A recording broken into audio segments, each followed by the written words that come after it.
All right, what's poppin', Tub Nation? Welcome back to Tub Takes.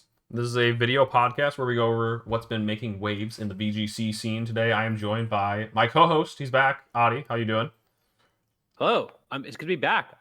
Just came back from a little vacation in Morocco and in Portugal, and I am a little jet lagged. So we'll see how much energy I have, but it's good to be back.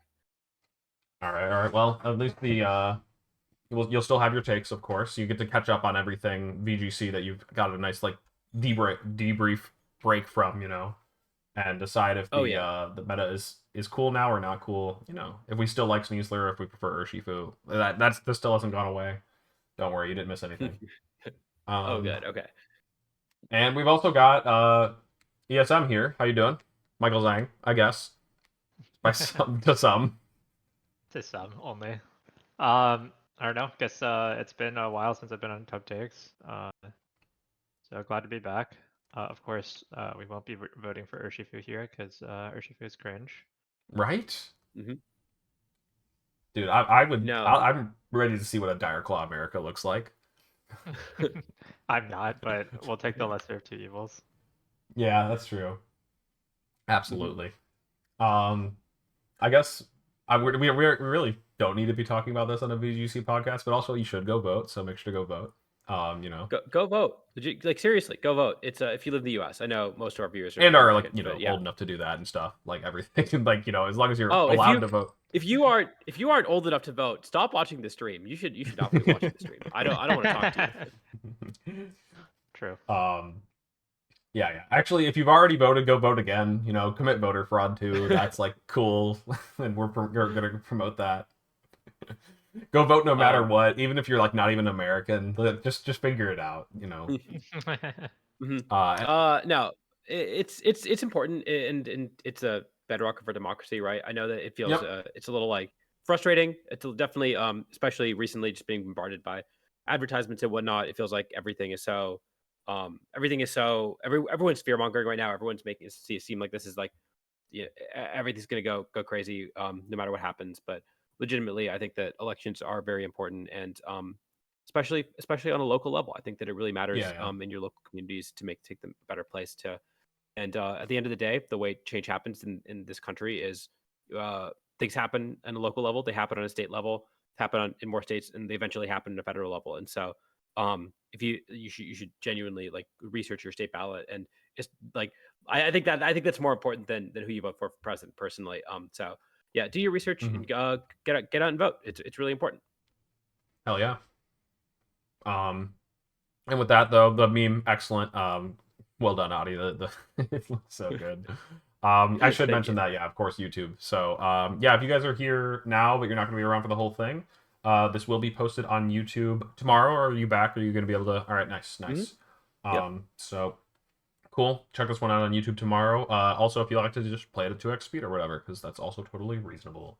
hmm Now, first Just off, like voting, you can also play this one multiple times. You can watch it multiple times. You can play it on repeat. I don't think that's enough. Yeah, but you know what? I'm No, gonna that's say definitely how it yes. works. Yeah. That sounds good to me. All right. First up is a bit of news on a comeback here for South Africa and the Middle East. They're going to allow the top 5 players from those regions qualify for Worlds. They also do now have locals there.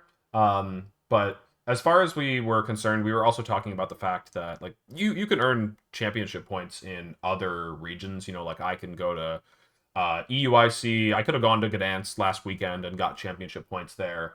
But for players in the Middle East and South Africa, it meant nothing if they traveled to any event, anywhere, any major event, that is, any regional or anything, unless they won. They could get the guaranteed Worlds invite for winning, but the championship points wouldn't do anything. Um, Now they have more avenues. The fact that they can earn championship points locally, they can earn championship points that contribute towards a goal at any other event, any other major that they travel to. It's nice. 5 obviously is a very small number. It's going to be very, very competitive.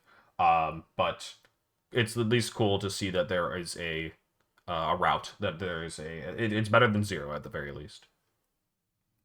hmm and I don't. I think that's how I believe that South Africa does have a local scene. They might have locals, and so I don't think that there are normally any VG locals in the Middle East. But Hmm. I know, like for example, Inoshi's of course player lives in the Middle East who regularly gets a Worlds invite, and so I would not be surprised to see him go to Europe and compete in some events, or come to the US and compete in some events and shoot for an invite that way. I'm not really sure how many players in these regions will actually be going for an invite and how many locals they will have. So I'm actually kind of curious what the bar is going to look like for them. Right. Right. Yeah, we'll have to You're see qualified to because the this is GC as such. well. Oh, the GC, true. That's true. I mean, like just basically, yeah. Mm. Any way, any avenue you can earn points in is now viable again. So, yeah, that does open up a lot of different routes and just yeah, I mean, just having any path is nice. So, we'll have to see, yeah, how this one pans out if they are gonna have like a healthy local scene or not. We'll have to wait and see. But talking about other regions, back to the land of not earning championship points, in the land of the Premier Ball League. Right, yes, Premier Ball League in the TPC regions. Um, the Singapore event was held over this past weekend, the Singapore Premier Ball League. And it was won by none other than Jude Lee. Round of applause, everybody, for Jude Lee. All the Jude Lee fans in the chat, get loud. It's really awesome to see Jude take this one with a team of just the fake out guys plus the setup guys, like triple fake out, a Hmm. redirector. Honestly, it reminds me a lot of what we saw from Jude in all the previous formats with like Iron Hands and Amoongus and Roaring Moon. I don't know. It's all the same. I think Genius tweeted out something about the team saying that he had originally built it. And I know he had Mm. also top cut Dortmund regionals. I think I'm trying to find the tweet. I can't find it off the top. Yeah, I did remember seeing that as well, Twitter is actually. broken. Yo, wait, these could But reunifies Hisui and Braviary team in third place. Top four. What's the problem? Hell yeah, no problem. Yeah, it's Scarf Braviary with the tinted lens, Terra Psychic. You do have to Terra to use that expanding force well. It also has Air Slash, Icy Wind, and Dazzling Gleam. All unresistible, You don't get to actually resist attacks from this Pokemon. Of course, I feel like that's only going to matter in the case of expanding force. A lot of these other moves are a bit less threatening. But the fact that you can't resist expanding force can do some very funny things. The number of times I've seen Braviary Oko a Golden Go is quite hilarious. Of course, it won't do anything about a dark type being immune to it, but you have other ways to deal with those Pokemon like Excadrill and Low Kick from Tyranitar, as well as Primarina. hmm you can also just click a Choice Scarf Air Slash plus Iron Head and just get a flinch. Bro, Air Slash plus Rock Slide. I'm okay. down. I'm down. Gambit can't even resist Air Slash. That's so broken. Man, imagine if they give Tyranitar tinted lens. You can rock slide flinch them, and they don't get to resist it. Bro. Tinted Wanted to lens win might from not be better than Sandstream. Sandstream though. It's a No, bit it's tough not. to say. Sandstream is a broken ability. Um, it looks like the 6-0 ended up making it all the way to finals here. Using a bit of a different team, honestly. Like it's a bit of a fire, water, grass balance team, but the fire is not something that I would have expected to see. Chandelure, we saw a little bit of that Pokemon in action, and I think Baltimore. Only a little bit. I think James Evans was running it, and maybe one other person. Haven't really seen it much since. We've seen some Ceruledge as well, a Pokemon with a similar enough profile, considering they share an ability in typing. But definitely some different moves. The thing, Chandelure is a special attacker. It has access to Trick Room, and you can do some cool stuff with that. Are you forgetting a Fire Ghost type? I feel like there's another Fire Ghost type that might be seeing some play. Did I That one not does not flash say? fire though. Yeah, it's true. No, Oh, there's you're Typhlosion as right. well. Typhlosion. Yeah, there's also That guy's also Skeledirk. Don't forget Skeledirk. He's around. That But guy You can also forget does Skeledirk. no, I think the Shandy is cool. It's just like it's a big damage guy, right? It's also like a lot of the fire types in this format. Well, I guess a lot of the fire types are also ghost types, but like a lot of the fire types in the format are not actually all that good into Sneasler. And so it's nice to have a fire type that actually does something into that Sneasler Rillaboom core that is so common, especially now that they're starting to drop Primarina a little more. I think the Chandelure is a pretty cool pick, and I think the other fire ghosts are also pretty cool picks. maybe not so much Typhlosion, because I guess didn't Typhlosion was Marco on Typhlosion? Forget. No, not on No, this he's one. no. Not quite like retired. Joe's team, but I'd be interested to look at Typhlosion's success rate in Gdansk this past weekend. Mhm. Hasn't been doing But the greatest. it has not. majors. It's definitely been falling off. So I'm curious, like, if anybody's still representing. Now I looking at guess the rest of these. Michael, you're the person who's used Chandelier the most, right? You want to tell us about this one? Oh, I didn't think it was gonna be that good in this format because, like, I think, I originally thought because Chandelier's like was good in Reg G because of its unique typing and how it matched up, but its stats like leave a little bit to be desired. It's like really frail. Um, Having played against Cerulege, I think actually Cerulege has a very annoying typing. But Cerulege actually has much better stats than Shandy in general, other than the fact that Shandy is stronger. But like, so like, I think Cerulege is probably better in this format, but um, I don't know. I mean, maybe Chandelier is fine. I'm also thinking I'm partial to Saraledge in this case because of the priority move. The fact that it's able to pick off like a sash on a Sneasler is really neat.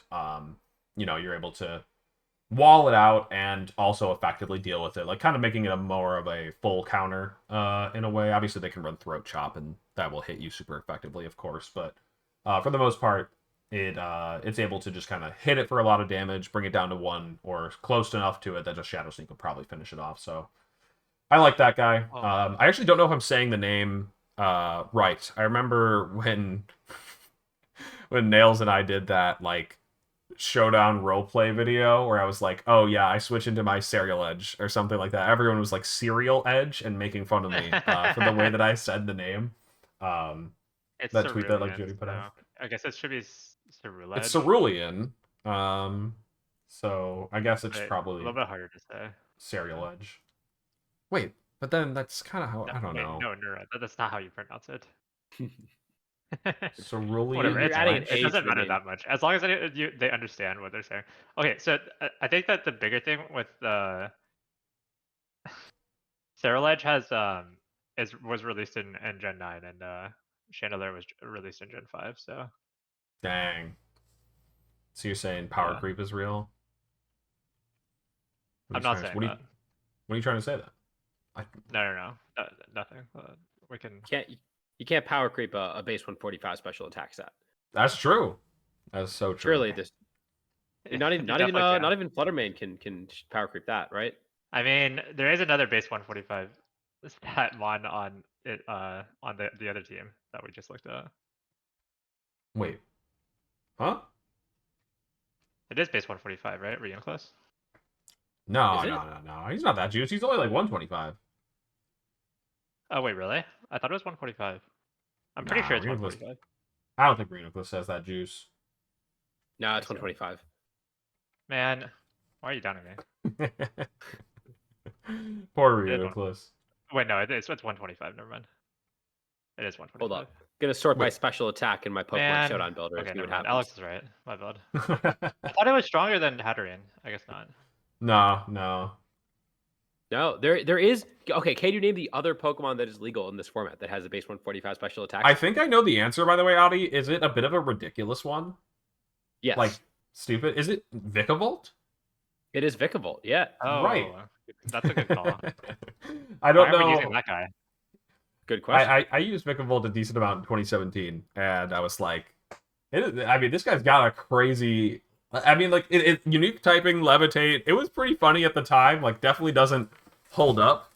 But like, Yeah, electric bug don't work great off each other. It's not the worst, I guess. you can hit the grasses at the very least. But yeah, Yeah, it's pretty amusing. With that though, let's go ahead and move on to Oh to the wait, next actually, one. before we move on, I wanted to Uh-huh. ask. So what is the qualification system for the Pokeball League stuff? Is it they have like a number of Pokeball leagues, and then it qualifies Not you to number of. basketball? I think it's basically just one per region. I think Oh, so, and and then it's the not Master Ball Pokeball, League Premier is. Ball. It's minor, but Oh, anyways, sorry. no, Whatever. you're good. You're good. So Premier Ball is the first step, and I think it's Uh-huh. usually just one per region. And at that one, you can do well enough to qualify for the Master Ball. I don't remember what the how far it goes down. Um, It looks and like it's on thank you the for the top thank you for four. the sub, Jude. How's it going? Um, anyways, yeah, the how far down does the Master Ball go? I don't actually remember how far down you can qualify for it, but the other half for the Master Balls is a raffle. I do know that part. Um, Mhm. It's a where raffle if they Wait, don't what? get enough, if they don't fill up. But I think that they will. I'd be surprised if they actually fill up all the way. It doesn't seem like they. I'm curious what the Pokeball entrance numbers were for this tournament. I don't know if it's listed It anywhere, says but 47 here. there's 47. 10. So in the past, they had 64 players Wait, for there are Pokeball nationals. leagues? No, he's making a joke. Oh, Um, okay. Oh, I didn't actually uh, read into it. I was like, what? There's only one. I'm sorry, Zinconic. You have Okay, wait. So successfully so baited there's me, and I'm not supposed to get successfully baited, so well done. I'm supposed to be the guy. um, but in the past, right, they had an online tournament to qualify for nationals, and you literally could get like a a rating below 1500 to qualify, right? And so at least for a lot of these countries, I'm not sure about every one of them. Some of these countries didn't have enough people even just play in these tournaments, and so it wouldn't shock me if it was like 64 players cap for the basketball league, and almost everyone who wants to play gets in, but maybe not everyone. So it is, better safe than sorry. And then certainly it's nice to get those buys that you get for doing well in the okay. Pokeball League. Wait, so how many of these are there? There's only one, and then Uh, do you play against? There's only one announced. Oh, yeah, I think we okay. only saw one, and I'm pretty sure that it's just like the thing is, I think the Master Ball League is the one you actually use to qualify for Worlds ESM, and I don't know Right, right. if you saw the prizes on the screen, but the prizes you get for doing well at these are a number of Buys. buys at the Master Ball League Oh, tournament. okay, okay. So, Like the winner gets a 3 round skip. Like you just skip the first 3 rounds. It's a pretty absurd number right, right. of buys, but you know, ultimately you still got to win after that point. It's not a free pass, but it's a pretty good start. Okay, sure, sure. And then there'll be some number of players that will sign up for the Master Ball League. They'll cap it at some number, which might be some weird number as well because there's buys. But I We also, I don't know if we know the format. I would assume that it was Swiss because they had Swiss for the Pokeball League, but I right. also I don't know see, if I that's see. confirmed. Okay, okay. Um, We're Okay, just gonna keep interesting, calling it dude. the Pokeball League, huh? My bad. Now you poisoned Adi's Um, brain. He's the one calling it Pokeball okay, League. no. I do have confirmation that it is the qualifiers are Swiss. It's Swiss best of one, okay. according to the at least for So you Malaysia is start the one out I'm looking at. 3-0 if you win Yeah, the we didn't have tournament. Adi on the last week's episode where we talked about this a bit more in depth, but they do. Yeah, here at the top it says it's Swiss best of one into best of Mhm. three, top eight. It is open team sheets through the whole way, including if this has been run the same way as the Philippine ones, it's open nature. I don't actually know if these pastes showed that. It looks like they don't, but the printouts they used at the Philippine one that we were looking at last week did have nature listed as well. Okay. So yeah, I'm not actually sure Seems if a the little jank, nature. but I Oh guess yeah. losing or so like not hitting top four here doesn't mean that you're like out of World's contention or anything. It just means that Hmm. you'll have a slightly Mhm. harder path. Yes. Okay. It's a very strange system. That yeah, we're currently still in the Premier Ball stage. The Master Ball ones I think will be held in the new year. For the most part, I don't think any of them were held before the calendar year ended. Um, Mhm. so yeah, I could always check the event calendar though to confirm that really Okay. quick. Sounds But good. it's a bit of a strange one for sure. This is Yeah, not the and event I was calendar. scrolling through the TPC websites that have the information, and they don't have any information about the number of rounds or anything like that. So we don't even know the cap for these. But like I said, I would be surprised these tournaments ended up having if these tournaments ended up having a lot of players who missed out. I think that the getting in is a formality, but the buys are definitely really valuable because again, if it's a 50-player tournament, that's what 6 rounds of Swiss, right? Getting 3 buys into that, and if it's X2 cut, you basically need to win 1 game, which is fantastic. And Yeah. They used like a I'm a big Google fan of it. Doc for what the heck? I think they were using a Google Doc for one of their signups or registrations. Yeah. It's crazy. All right, all good. Remember that one tournament that you had to use like PayPal? You had to PayPal the tournament organizer your entry fee. Adi, do you remember this one? Yeah, there was the Puerto Rico special event. Were you at this one or no? No, but I heard about it from all the people who tried to attend. This was the one where that was announced at the very last minute, and so everyone was trying to get in and trying to book their last minute flight for the travel award and whatnot. Yeah. Crazy. Well, anyways, we did have a regional championship over this past weekend.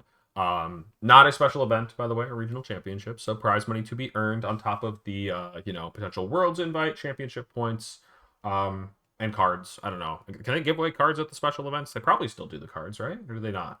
I think they do, but someone will have to correct me if I'm wrong. A lot of questions. Let's just talk about the metagame, things that we know. So, because we're asking a lot of questions we don't have the answers to, even though we're probably supposed to be a bit more informed. Anyways, let's get to it and talk about the results of this one. It was won by Fede Campo over Marco Fierro in the finals. Honestly, if you're a fan of watching VGC on Twitch, it was probably like a really hype finals to watch. I mean, it was a hype finals as just a fan of VGC for me. It's rain versus sun, 2 very strong, accomplished players, but yeah, 2 also prominent Twitch streamers. So really cool to see them showdown in the finals here. And Fede Campo did come out on top in, I believe, 3 games. And it was 3 I games. did watch it, but I'm like already blanking. I think Marco actually won game 1, and then Fede won reverse swept in a way. 2 and 3, yeah. Got it. Well, the team here is it might not look too familiar to the untrained eye, I guess, but it's actually a team that did well in Lille. Fabian Kuhl here managed to finish in the top 8, and I think it was kind of flying a little bit under the radar here. I don't know if I said the name right there, but anyways, yeah, it features the exact same 6 Pokemon. And there were just some edits made by Fede. I don't know if Fede ended up working with Fabian or not. But regardless, the Assault Vest was given back to our Chaladon from the Rillaboom. Rillaboom ended up taking that loaded dice to give it a way to side activate the stamina. We got to see that a couple of times on stream.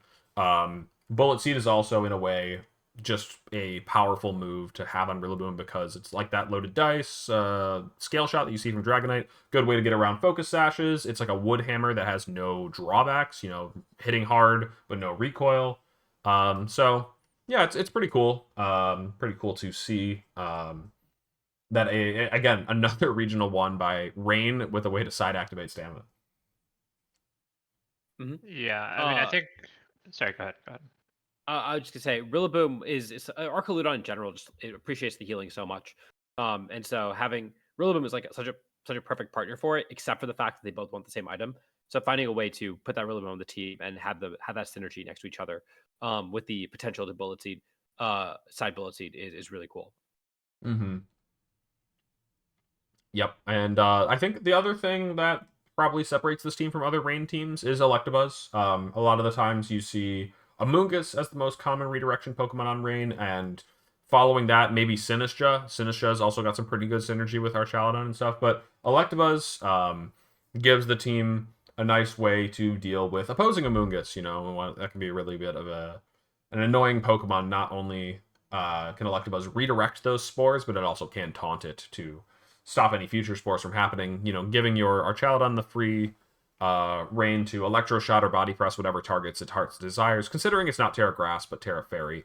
Terra Fairy has a different defensive profile, some pros, some cons versus Grass, but overall it was the choice that I wanted, and yeah, this is the team that ended up taking it all. It's definitely not easy to pilot. You have to be willing to make aggressive calls on some of the early turns with Basket Legion.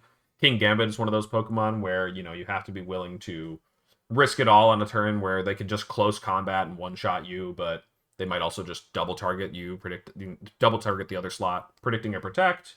I don't know. It's definitely not going to be super simple to play a team like this, but it's got a lot of strong options, a lot of different modes.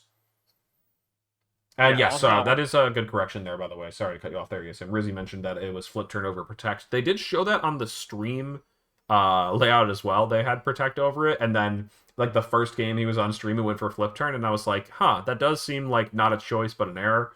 And I'm guessing that he didn't actually get in trouble for it, because he probably like maybe he filled that out on Arcanine and then got it corrected before round one or something, and yeah, so that's it what I ended was up still thinking. being on the websites and stuff. But um, ended up being probably not a major factor. I'm sure his opponents were informed. What were you saying though, ESM, before I cut you off? Right. I think this team, not exactly, but the five without Electivas was stuff that was like explored pretty early in the format. Honestly, like basically Pelipper, Vascular Legion, Arch, Rillaboom with loaded dice, and King Gambit. Mm-hmm. And then normally I think the last on previously on those teams was Instant, I want to say, but maybe people were testing other stuff on it for sure. But it seems that like with Rain, even though it's been kind of a known playstyle, it won the first regional, it's won now another regional. Rain has always just been a little bit, I don't want to say disrespected, but coming from like a building perspective, the reason why it feels like Rain is still doing well, even though it's kind of known and like kind of a solved playstyle in some ways, is that um, it feels that Rain is really hard to answer while also trying to answer some of the other meta relevant things, because it requires such specific counterplay. So like if you run manual sunny day, or like some of these other very specific answers to it, it can increase your matchup versus Rain, but it can be like pretty um like useless in other matchups. Like if you run a Pokemon like Whimsicott, which is really good into Rain in general, it can be kind of like a lot worse into other Pokemon, other teams, just because of its like lack of stats, for example. So Mm-hmm. um, it's just interesting to see that Rain is still doing well. Like it's probably the only week one archetype that we still see having a lot of success at the moment. Yeah, that sounds about right. And with that though, let's go ahead and talk about Marco Fiero's team here. Sun, on the other hand, I don't know, Sun versus Rain finals. It was kind of like annoying me in the Twitch chat. The people were like, Weather War finals, how boring. And I'm like, are you kidding me? Like, I know that it's been seen in so many VGC formats, but like it hasn't been that commonplace in this format. Like if you've been paying attention, like this is pretty standout. And I guess that we did see it at Louisville, right? Louisville, yes. I think between Joe and Riley, that was a really intense weather war match. But yeah, this is a bit of a different team, and in fact, how could you be mad if you're a casual player? It's got Charizard. Charizard's on your screen. Why are you yelling? Fake Hisuian Typhlosion. It's a ghost type. It's a fire type that tears into a ghost type. Right. That is kind of funny. I think that So that definitely is a notable thing to bring up as like why is it Charizard instead of Typhlosion? Typhlosion's been shown to do well on a lot of these Sun teams, and I'll be honest, I can't tell you right away if Heatwave or Eruption is stronger. I feel like it's probably Heatwave because well, actually no, It's in there 150 around the base same. power. Huh. Typhlosion's stronger only because of its higher base special attack stat. Um, Hmm. it's Got it. they're like he weighs a little bit weaker. If they had the same special attack stat, so if it was Charizard versus normal Typhlosion, Charizard would be slightly weaker, but when you include Hisuian Typhlosion's extra special attack stat, then it's like marginally stronger. But Okay. Got it. the main reason that Charizard I think is seeing use on this team is just like it's easier to play with it because Typhlosion you have to really protect. If it takes any amount of damage, it starts to cut like heavily into its damage output. Yep. Also because like the 5 points of speed, or I think it's 5 points of Mm-hmm. speed, actually Yep. do matter quite a lot in this format. Um, like the notable, one of the notable Pokemon that you jump is Indeedee Male, and then like Hydreigon and some other ones as well. But also just like the matchup versus King Gambit is a lot better because you can take Yep. the Sucker Punch and you can hit it with Heat Wave. And there's a few other cases of it, but like for example against Rillaboom, Rillaboom can Grassy Glide Hisuian Typhlosion, even though it is resisted, it does cut its damage output quite significantly, and it gets to the point where you can't really kill it. So um, that chip can start adding up, or like there can be a lot of cases where it can be easy for your opponent to cut into its damage output. And with Charizard, it's like even if it takes a hit, you're always going to have that full power Heat Wave. So Mm-hmm. Yeah, and also the fact that it is a flying type. Another thing that we hadn't really mentioned yet can be helpful against Garchomp, or a good way to pair with your own Ursaluna if they find themselves next to each other.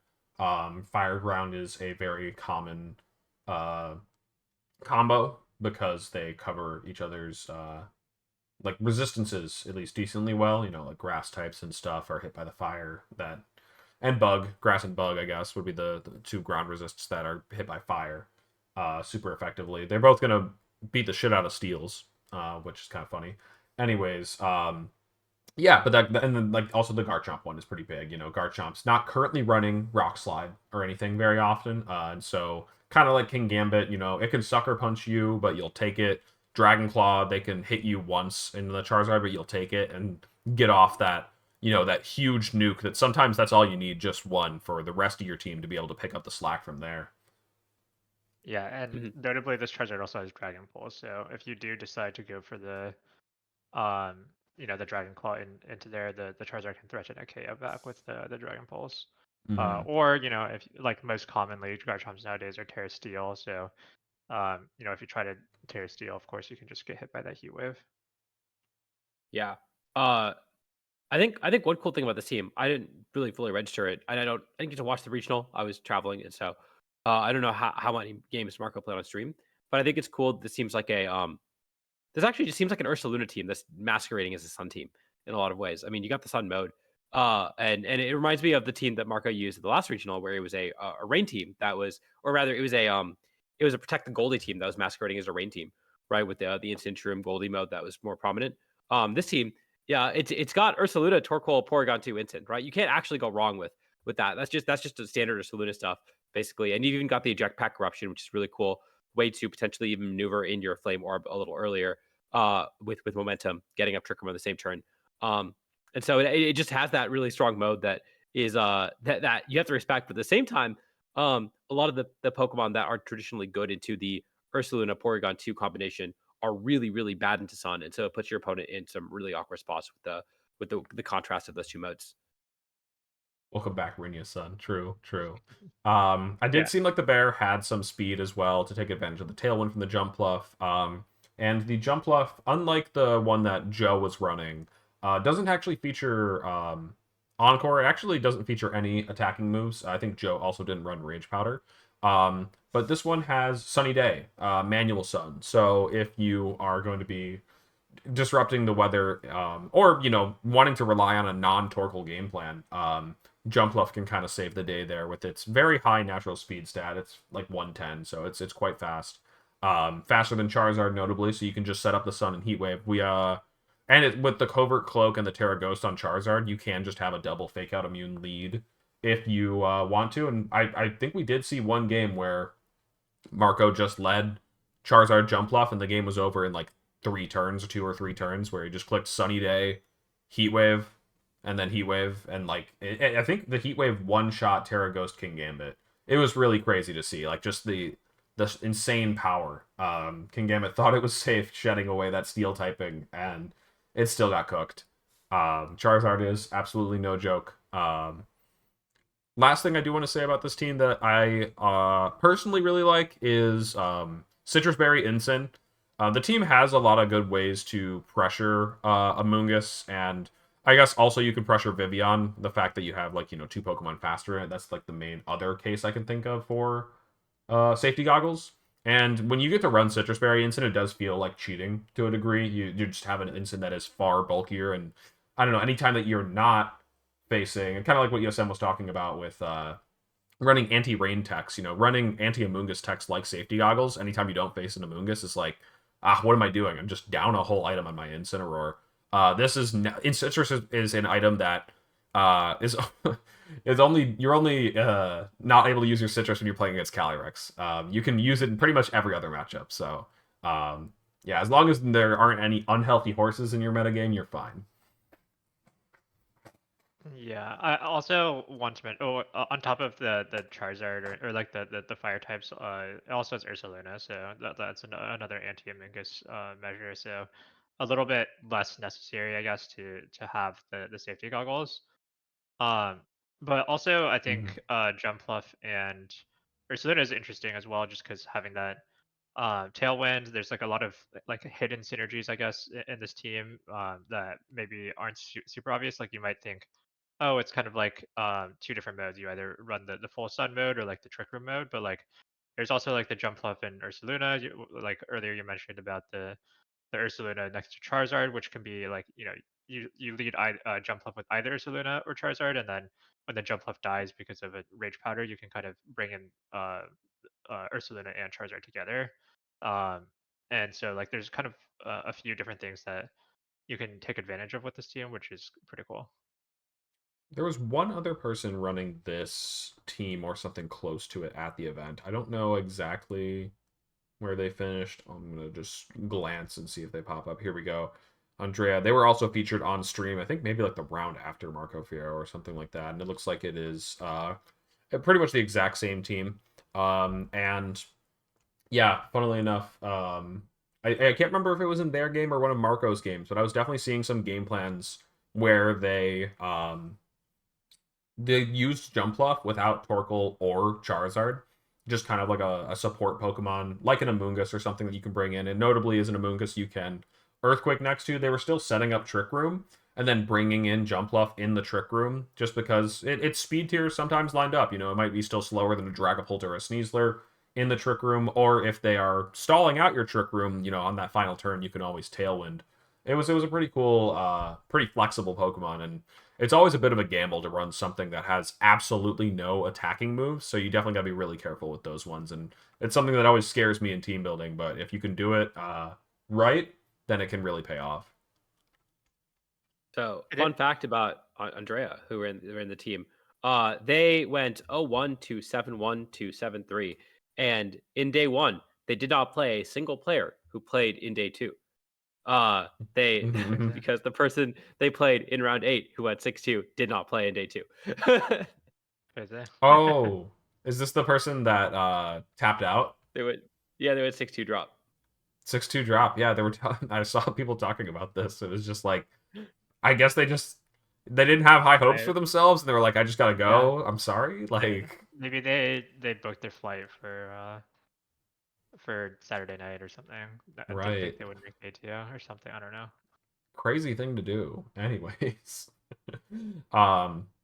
This third team was from Paul here, and I do believe this was. Go ahead. Before we move on, I just wanted to say it is cool to see Sun do well, because like this format, it has been the weakest performing weather by a fair margin so far. Like Rain has been clearly kind of like the best, and then Sand and Snow have both had not entire archetypes necessarily built around them, but both T-Tar and Ninetales have both done very well. Even the last regional being won by Sand for this. So I'm glad that you pulled us back in. Go ahead. Sorry, I didn't mean to cut you off. But yeah, that's just like I thought it was cool that Sun was definitely the worst performing weather, so it is cool to see it do well. Yeah, we'll get to talking about Paul in a second here, but ESM bringing us back in reminded me of one thing that I forgot to mention, is like actually where the team came from. Marco did use this in the GC, but it wasn't an original build at all, and Marco has given credit where credit was due, but a Japanese player did make this, and they used it in an offline tournament. This is a Twitter account that I have been recommending to people in my streams to check out, but Terra Square Offline is where they post about the results of the offline tournaments that the grassroots that they were doing in Japan. And you see a lot of like, strong players and strong builds come out of these ones. They do build very differently in Japan because they have different goals. For example, this tournament that this team was used in a mixed like format tournament where Swiss was best of one closed team sheet, and then they move on to best of three open team sheet once they're in the top cut. Because that is ultimately the structure Japan will be using at their nationals, so that's why they're practicing for that. But regardless, it was a team that showed strength in both, and funnily enough, Marco Fierro showing strength in both. I can't remember where exactly Marco finished in the last GC. Was it top 4? Was it second? I can't remember. It was something really high, but then also showing that I can even do it in open team sheet as well. Just a strong composition if you know what you're doing. Anyways, let's go ahead and talk about Paul's team here. So yeah, Paul had a really solid breakout performance here, some really impressive games on stream. And this team, it's a small thing, but like it does take me back to regulation like B. I guess we called it Series 2 back then, right? Whatever. But those early Scarlet and Violet days where people were using multi-scale Dragonite paired with Friendguard Mouse. No Ape in sight. It's just Super Fang, a support Mousehold, a bit bulky, and something that I really like about the Mousehold here with the item Rocky Helmet is it's never like that bad to just take a close combat to the face from that Sneasler. Sometimes just saying, I'm going to trade my whole life for one of your attacks and your sash. Your sash is gone. That can be really helpful for a number of other Pokemon. Sometimes a Rocky Helmet's going to be enough for a +1 Quiver Dance to take them out. So it's going to let you get that high horsepower one-shot. It's going to let you Wave Crash them with your Basculegion. It opens up a lot of routes. And so Series 2 and later, it was called Reg B. I thought they introduced it later. I don't think it was that early. Was it really? Where they moved Reg it over C to the was letters? the first one. No, I don't know that if is they what ever moved that one over. that is what they're saying. It was Series 2 back then, and then later it was called Rugby. Oh, yes. No, that makes sense. I get what you're saying now. Sorry. Anyways, yeah, but otherwise, really cool. And there's other things to say about this, but I'll let you guys provide your thoughts on the team as well. Someone remind me of the mechanic. When you Terra with adaptability, does it mean that you lose the adaptability boost on the like the previous your base Yep. typings? Your original does. typing Oh my God, adaptability it's is so gone. sad. Okay. It's so sad. All right. That's all I wanted to ask. Yeah. And of course, ESM might know this one, but just a reminder for chat, adaptability is also like hard coded as a slight nerf in the if you Terra into a type that is still your type. If Basculegion goes for a Terra Water Wave Crash with adaptability, it is not going to hit as hard. I mean, like it'll still hit harder than like not being adaptability. Of course, it doesn't actually penalize you, but you don't get the 1.3. It's like something smaller. It's You go from 2.25. Yeah, you go from a 2x boost to a 2.25x boost. So it's it's only like a 1/8 boost, right? Your 12% boost in damage, Yeah, which is it's not a very 1. much. 12% 1 instead of that usual like 1 point. Is it 3 or 1.33 for Terra? 1.33, I believe. 3, right? Because it's 4/3. Yeah. Yes. Okay. Yeah. So it is like pretty sad, and so like offense Terra on Bass, Scarf Bass, you're not really extending your range that far. Defense Terra though, you are like literally losing damage. So Just don't care, right? it's just a tricky situation. Obviously, you would just hope that you don't have to Terra. Of course, it's weak to two of the strongest priority moves in the format in Grassy Glide and Sucker Punch. Can be a little bit tricky to protect yourself from that, but regardless, it's a solid set nonetheless, despite these factors working against it. Having Basculegion in the late game to just go for adaptability wave crashes after things have been chipped down can really be difficult to deal with. Or if it's one of the last 1 or 2 Pokemon, Scarf Last Respects is going to do a lot more damage than anything is going to be comfortable taking. So one of the best just like hit you for neutral kind of Oko you Pokemon if it can be played to that end game win condition, basically. Yeah, I Um, will say, you guys can feel free to correct me if I'm wrong, but I've seen teams that are like kind of similar to this on ladder for quite a while now. Meaning basically like balance E type compositions with Basque Legion and like Scale Shot Dragonite. But I feel like we haven't seen it do super well at a major yet until now, right? um, we With with Scarf Scarf Basque. Basque, you're saying? Yeah, like Scarf Basque not on Rain. Hmm. Yeah, I don't know. I feel like maybe there's been one. These two are rain. There was one at least in day 2, but yeah, not an incredible performance or anything. I'll check the most recent NA major to see if there's one that we missed. And yeah, actually the one that got top 16, that Como Clang Soul Throat Spray team from Louisville did feature the Scarf Bass. Also a defensive Okay. Terra fighting. I guess fighting a bit of a defensive and offensive Terra because this one has Terra Blast. But yeah. Anyways, Right. I So do want what's the boost from adaptability Terra Blast? Is that just times 2? to. It's I think 2 that's cap. just ×2 on your Terra Blast. You do get that adaptability, so that one still works for you. Okay. So And wait, if you so tear and then into new poison, the question: if stab you boost is. Go ahead. the stab boost is 1.5 if you tear into poison. Now, but if you what if you stellar tear with adaptability? What's the boost then? Do not ask me this question. I do not know. What if you stellar Terra Blast when you have adaptability? What's the boost then? That one is gonna be 2.25. Are you looking at the page and know the answer, or are you just asking in No, theory? I have no idea. I'm just Uh, asking. Is there a page for this? I mean, maybe on adaptability's Bulbapedia page or something. um, Um, I but wonder, because Stellar Terra Blast is normally 1.2, right? Stellar type moves are unaffected by adaptability, so you can't if you use Stellar Terra Blast doesn't get Okay, so impacted. it's still just oh 1.2. dang, tough.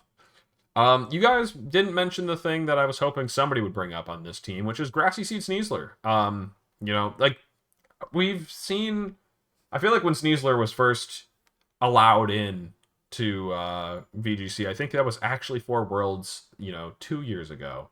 Um, Hmm. it came in that patch, and Rillaboom too. So we saw a lot of Sneaslers running acrobatics with Grassy Seed and like Terra Flying and stuff. And I do think that set is just like terrible. It's not good, but the thing is like we've seen the Psychic Seed Sneaslers paired with Indeedee quite commonly this format. We've seen Sneasler with Rillaboom, honestly, quite a lot this format as well. Not a lot of people doing the Grassy Seed Unburden, and so this one having a very solid finish here is pretty cool to me. I mean, it can be extra helpful for combating those Indeedee Sneasler teams if you want to have your Sneasler not just be always slower than theirs. If you want to outspeed the Scarf Indeedees that these teams are sometimes running, it is just helpful because a team like this, as we see, it has no hard speed control. It has 3 Pokemon that can, well,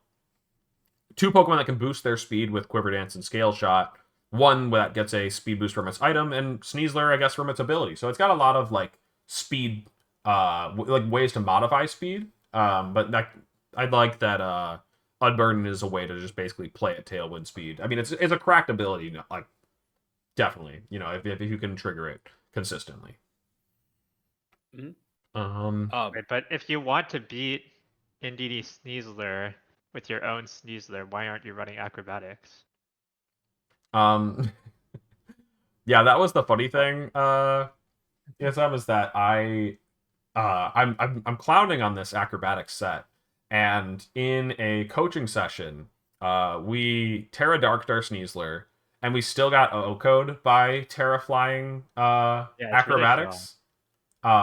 And I was like, oh, this is cool. And it turns out that you have to be adamant and get the roll. It's not like a good roll. So Okay, like yes, but it does hit Sneasler super effectively, like baseline. So if they tear dark, then you can close combat them. Because like, well, okay, the reason I'll say that the reason why um it was used in previous formats a lot is because coverage, like flying fighting coverage, is generally baseline better than fighting poison. But Yeah, poison why is aren't you running Hawlucha as your unburdened flying fighting Pokemon then? Huh? yeah. Ask me why I'm Checkmate. not running Kalucha. Checkmate. Okay? You've lost this one. We already have unburdened fighting flying. Yeah, I'm not gonna run Halucha, man. The guy has like base 92 attack, man. Yeah, and what is Sneasler's base attack? One, what is it? 120, 130? It's 130. It's very 130. high. We're still having this conversation. All right, I'm I gonna, I'm think it gonna change learns the Poison topic. Jab. Hell So yeah. I think that one cool thing this team gets to do that I always love, and then again, this is one of those things that I know I played with in Series 2, Series Reg C era, is that Friend Guard is really strong, especially when you don't have to have the mouse hold on the field, and you can kind of pivot into it. And so being able to flip turn with your Basket Legion, having that fast pivoting move into your mouse hold means that now not only can you get some damage off on the turn with a flip turn that actually hits really hard with adaptability, but also you get to protect whatever Pokemon that you're setting up on that turn. And that's especially strong because Mousehold and Basket Legion actually have fantastic vertical synergy where they just have good typing that works together. So if you want to click you don't want to click a fighting move into the Basket Legion, right? You don't want to click a ghost move into the Mousehold. It's flip turn out. And so they have some pretty good synergy in that respect as well. And so yeah, no, I think that the Friend Guard Mousehold with the adaptability Choice Scarf Basket Legion is actually a really cool combo that I hadn't seen before, but I think has a lot of potential. It took me until right now to realize that the other team in top 4 was just like the same team, but no Bass. We have a different ghost type in Citrus Berry Gold here. Everything else is pretty much the same, so decent chance that the team came from the same source. Maybe they worked together or not. I can't say for certain or anything, but having so many similarities, there's got to be some kind of common uh, cause there. And so yeah, Grassy Seed Sneasler taking both of the top 4 spots. Sneasler didn't actually get to finals in this tournament, so maybe this Pokemon's washed. I don't know why everybody's complaining. Like literally couldn't even make finals. It's actually just over for it.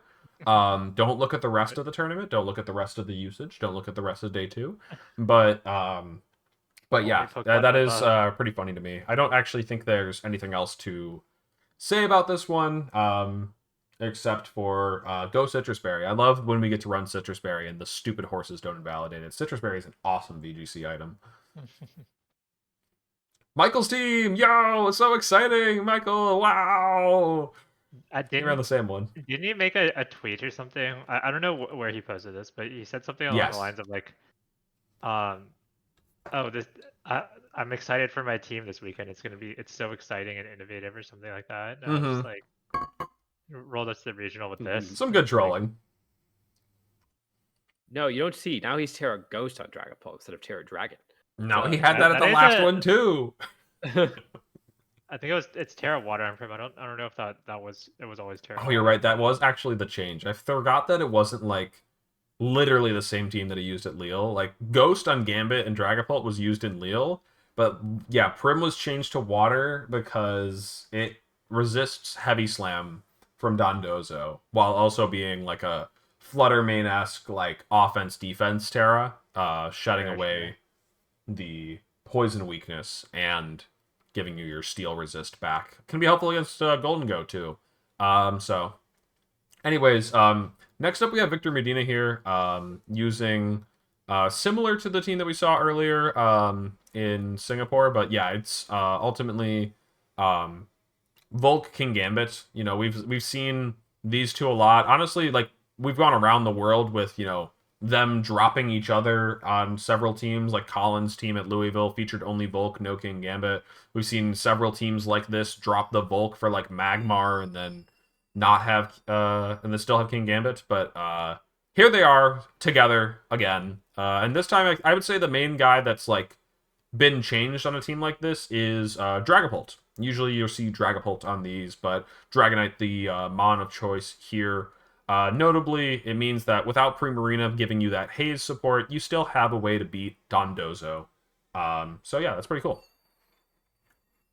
Other than that, though, Dozo, you know, good idea. Respecting Dozo, probably a good call for this regional.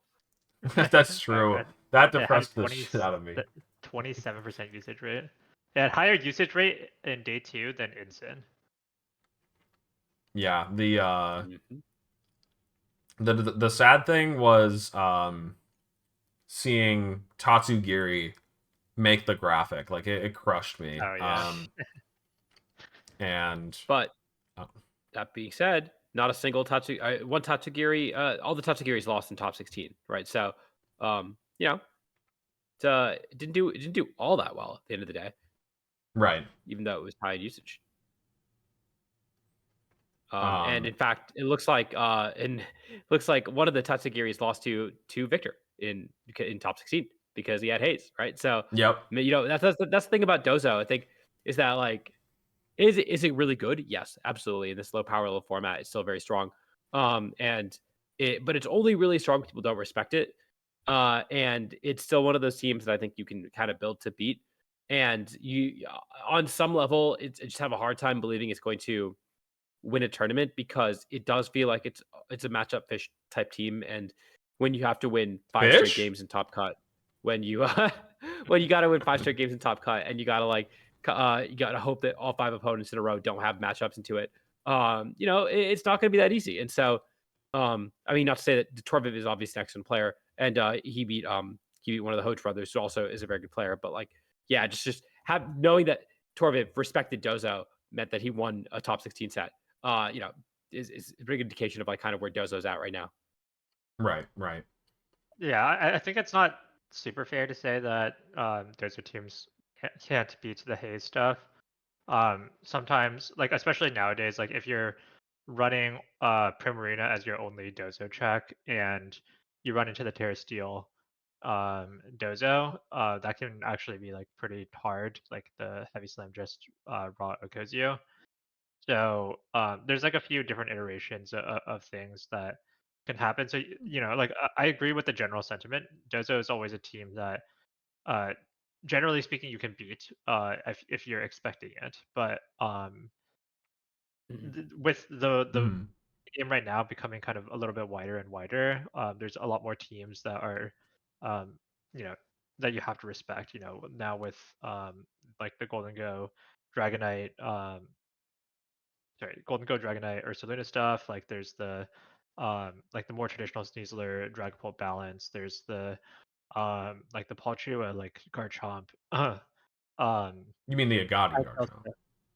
Um yeah, whatever. Like the Garchomp Ninetales stuff. Like with a lot of teams now becoming more viable and having good tournament results, like that's kind of where Dozo is at its best, where it can kind of creep in and get results because similar to like Rain, you do have to have like pretty specific counterplay to Dozo for it to not just run over you completely.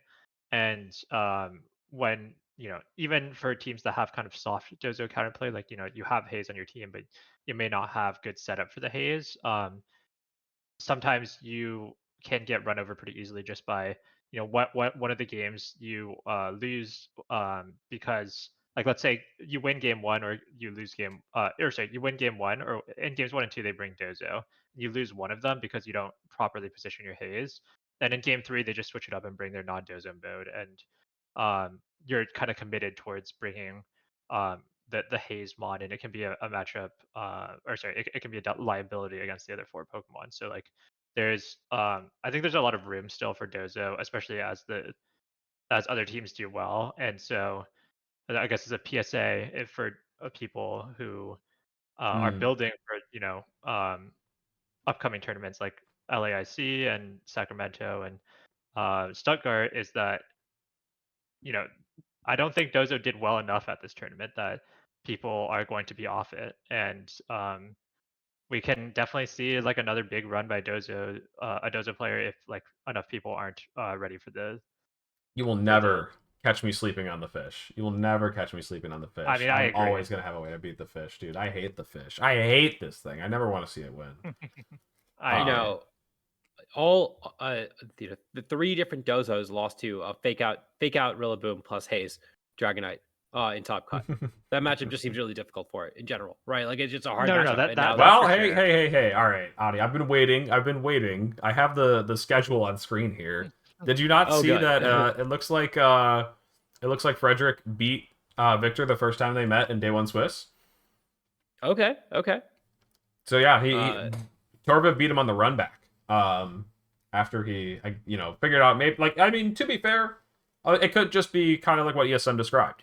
Like one of the games, they have these mix ups where they bench the Dozo mode and you brought Haze and you maybe didn't need it, or you couldn't position your Haze well enough. Regardless, we without asking both of the players exactly how the matchup went, we can't say for certain. But regardless, it could have been a very clean or close 3-game set both times, and it was just a bit of a tricky positioning thing. well, Because that's true. that's But sometimes I how it also goes. noticed. I also noticed that that Paul and Swan. I'm sorry, I'm not sure how to pronounce your name. Who ran the same team and both got top 4. They also both ran into a Dozo in top cut, and right, and so it yeah, so Good for them. yeah, absolutely. You're rewarded for good team building, good decision making in your teams, right? You could build a little more greedily and say, I'm just not going to face Dozo, and I get to have a flex move on my Dragonite. But having Haze, committing to having a real matchup into it, paid off for these players. Yeah, Yeah. and I do want to say, like, as kind of like an addition to that, is that having tested with Dragonite, I think Dragonite is a Pokemon that really appreciates having that last move slot. Like, it has a lot of moves that it wants to run. There's opportunities to run like Extreme Speed, Iron Head, Low Kick, Stomping Tantrum, etc. And so it can be very, very tempting to drop that Haze on the Dragonite. Yeah, for So sure. um, it is like, there were a lot of players who ran Haze Dragonite. And if you do end up in a position where you're thinking like, oh, can I ever afford to drop the Haze? Like, you have to make sure that you do have a Dozo matchup without it. So Every single Dragonite that earned championship points was, in fact, not Haze, loaded dice. They were all 37 of them loaded dice. Right. That's honestly pretty cool to see that like everyone came together and decided we're not doing anything else. Inner Focus is dead. Choice Band is dead. Assault Vest is even dead. Lumberry, that was actually one that did pretty well in Regulation H. Nobody's doing that anymore. Wow. And Well, I mean, it is honestly, Europe, so yes, they do have the hive mind, of course. No original thoughts there. But Wait, there was 6 Terra Dark there were Dragonite. 6 Terra Dark. One of them was featured on stream. We'll get to talking about that one, or one of them soon, I imagine, because I think that they did go pretty deep with their guy there. But anyways, though, let's get back to talking about it. We actually we kind of mentioned Torviv's team here already, and so there were the same amount of Italian players at Gdansk as Lille. Yeah, so I did want to I definitely don't need to step into this at all, but it was kind of funny when I saw some people tweet out like Italy's goated, we won, another, we had both the finalists in this European major, and I was like, aren't you also the most represented country? And sure enough, they are. So it's just yeah, it's gonna happen if you have numbers. To be fair, I think some of the other countries weren't far behind. Let me check Poke data here. That's the main one you can use to figure out countries. But yeah, the next highest was Spain at 85. So that's actually 40 players on the next most common. I mean, of course, it's 124 out of 478, so it's more 300 not Italian players versus 124 Italian players, 350, I guess. But regardless, it was just you guys are the most represented nation, so it's, and also, yes, obviously Italy is very strong at VGC, so of course. But it was just kind of funny. But this isn't even NA versus EU beef. This is just I'm gonna let them handle that one. I'm not European. But while we're talking about countries, shout out to Poland. They defended their home turf. They did really well. They got two slots in top 8, despite only having 41 players, it looks like, show Mhm. up, a third of as many players in Italy, and 3 players in top cut. So, I mean, they only had 3 players in day 2, and they all top cut, which is pretty impressive. But That is they had really a really good nice. showing. Oh yeah. That is a very solid showing, yeah, definitely. And so let's actually talk about Bartos's team here. And yeah, I don't think I mean it's fine, you know. Like it's the like all in on the ape team that, you know, is very similar to the Splatty Daddy stuff. I call it the Splatty Daddy stuff. Apparently somebody Austin, I don't know, used it first, and then like, you know, um It's screens. Bevzy used it like better, like got like a higher finish. So like, who's to say? Whatever. It's just the all in on the ape team. They've got Sinistra, they've got Mousehold, they've got. It almost looks like they've got 2 sources of screens, but the Ninetales is actually just here. Encore support is a different type of support, but it actually can still be very disabling if you only have like one good move to hit Annihilate and or like one if you go for a fake out or something and you get encore, I guess is a better example because it's not disable, it's encore. Yeah, Regardless. if you have one good move to hit the Annihilate, then you're thinking of disable.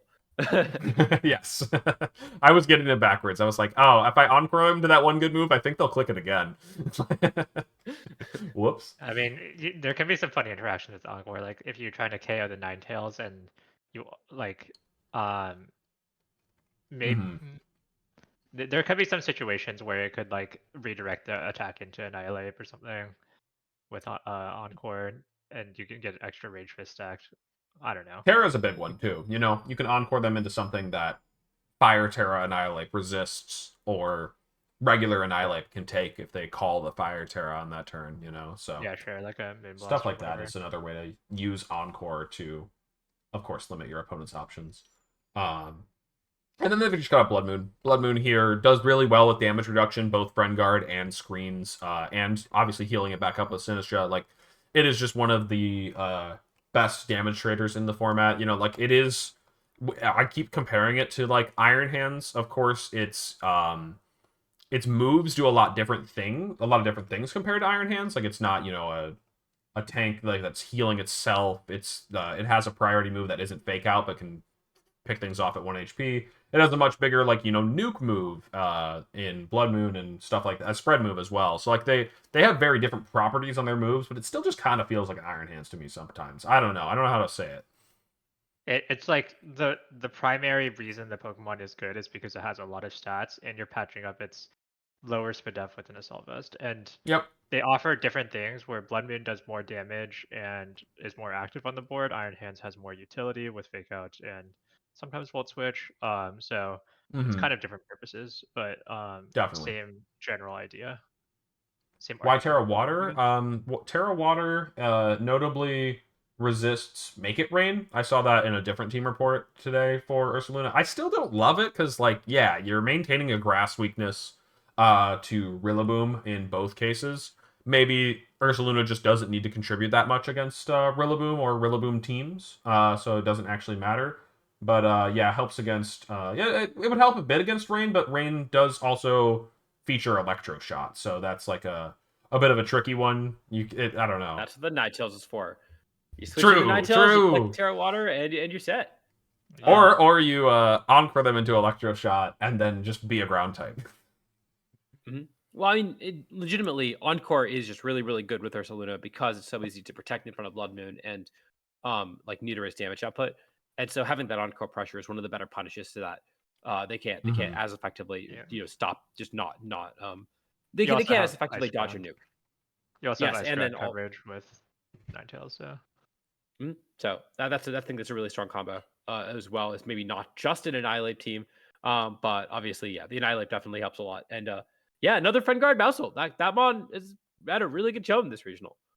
That's a good point. That's a good point. 3 of them in top 8. 2 of them on a very similar team. This one, a team that we've definitely seen Friend Guard on before, but still a Pokemon that I think can like there are so many good redirection options that it can be tough to pick. But like because there are so many options, sometimes you land on Mousehold as being the best one for you. You want to have that damage reduction. You want to have the ability, the speed that comes with Mousehold, and all the awesome moves that it can use with that speed, like Super Fang and Taunt. The last top 8 team here we have is honestly like I'm not gonna side with the casuals and say like, oh, all VGC teams are the same. But when you start to see a team like this, it does just feel like an amalgamation of like all the like teams together. Like it's like one of the snow teams, but it's also got Firewater Grass. Technically, like no dragon is featured on this one, so that's like somewhat noteworthy. But it's still just like, um, it's just like guys, like it's just like 6 guys. Basket Legion is probably the only one that's like a little bit non-standard on this team, True. but like, yeah, it is just all the guys. Like these are just balanced pieces all put on a team. Like, Mm-hmm. if I look closer, maybe there's some hidden synergies here, but I think the only notable thing here is that there's 4 Terra Ghosts. Yo, Terra Ghost. They did I mean, actually go all in on that. Rillaboom is like the most surprising one to see it, but I guess we've kind of seen it in the past. it's really good into Sneasler, right? That's like the main thing. Yep. It's Sneasler's that was 50% usage in day 1. It was even higher in day 2. Like, yeah, you team build to respect it. You should have been team building to respect it the entire time. But even on like Marco's team, we saw 3 Terra Ghosts. That's just the standard nowadays. Is I guess it's just like you put multiple Terra Ghosts in your team so that when you need to get out of when you need one Pokemon to dodge an attack from Caesar, you can do it. And obviously, it's got other applications as well. But that just seems like the main one to me. Yep. Honestly, It's just messed up because Ghost is always like the strongest like utility type, I guess now. Or sorry, not now, but like just in the past, because just being able to dodge fake out is so powerful. But now it's also a strong defensive type, so like it's True. just very easy to slap on teams now because um like whenever you can afford it, you almost always want to have Ghost. Like it's just like such a strong type to Terra into because of I mean it's immune to 2 different types and only is weak to 2 other types. So it's such a strong type to have in general. But Mhm. now with a meta relevant Pokemon that is generally walled by ghosts, um, it is just easy to slap onto many teams. But it doesn't feel overtuned or anything currently. Like you see a King Gambit everywhere. You see a lot of like ghost type offense, like I guess Basket Legion or Dragapult or Annihilate. There's options for hitting ghosts as well. Knockoff from Incineroar, I guess, is another one in the finals there. Um, that is actually the only incident I've Incineroar, seen for a minute, huh? Wow. Incineroar fell Um, off. right? It That's was I think crazy. it was 8th in usage in day 2 at 26%, which I don't know if it's the lowest it's ever been, but it's kind of been trending downwards consistently in Reg Age, which is, in my opinion, not surprising. But some Hmm. people might think otherwise about that. Yep. Um, And I mean, we saw Marco do really well with the citrus berry, right? I'm curious what the rest of the Incineroars that did get points did. It seems like most of them are safety goggles. This is another situation where I wonder if the Pokemon just has to be reimagined a little bit, right? Like it's right. maybe you can't run it in the same way that you used to be able to run it. But both the players who ran citrus berry did do quite well with it. In top cut, I guess the other ones were all safety goggles. But yeah, I don't know. It's just like, yeah, it's not the same on that it used to be, and it maybe needs to either be more of a matchup specific Pokemon, or it needs to maybe just you have to accept that you're not going to bring it to the same matchup spread that you used to be able to bring it to, and needs to have an item that allows it to be more broadly applicable. But you kind of got to go one with the other, I think. Yeah, I like the breaking from the shackles of standard sets. Like just run some different things on it. I mean, we've already seen people start to like run offense on it too, which is cool.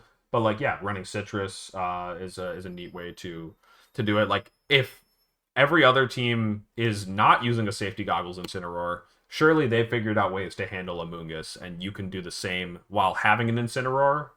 Maybe whether that's like running like an Electabuzz to deal with a Mungus or Golden Go, or putting goggles on something else that could maybe be your guy. Like the teams are still running like goggles and taunt and stuff to beat a Mungus, but like maybe Instant doesn't have to be your one and only answer, I guess. Um, looking at the team that Also, got Amoonguss go not ahead. on the usage graphic for day 2, right? Like maybe we Right. can disrespect the Amoonguss just a little bit. I know. Every time that you say it though, like somebody will like come for your throat. Like I tried to suggest this to a friend in team building recently. I was just like, I don't know, Mungus isn't doing that well right now, and they're like, I just I felt like I was saying the stupidest thing, right? You know, it's just like, am I the idiot? I don't know.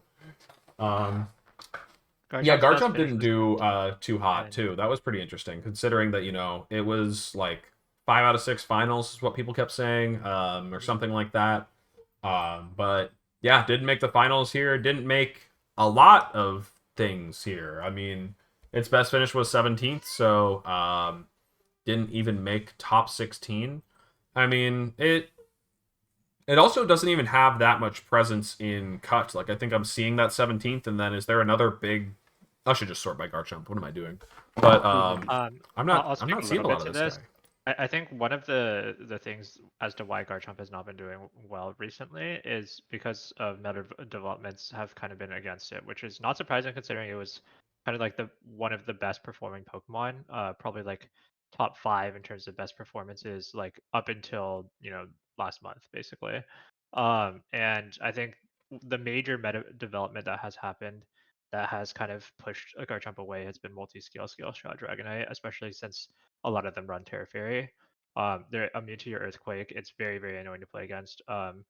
If they, you can't even OHKO it with Dragon Claw, and even if you target Dragon Claw into it and they decide to Terra Fairy, you basically just completely lose the game on the spot. It's very, very annoying to play against, and so that's probably like the biggest thing that's against Garchomp, but also it doesn't fare super well into a lot of the current meta play styles.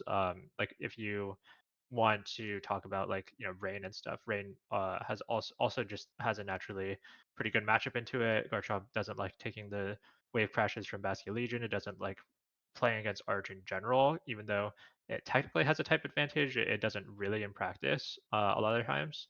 So I don't think Garchomp is going to die. I think it fundamentally is still a strong Pokemon, and what I think people need to do with Garchomp is just to um, adapt it to the current meta. It's like there has to be some changes in how it's being used, and I don't know the exact answer as to what it is.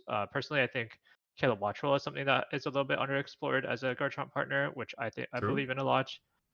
Yeah, I see this is loaded dice. Loaded dice is another way you could answer um, this Dragonite problem because Scale Shot can OHKO Dragonite, so they have to commit a Terra to be able to save it. So there's a number of opportunities for a Garchomp to still do well. I think the Pokemon is very strong, especially just because base 102 is such a good speed stat for its offensive profile and how strong it is. So I don't think it will.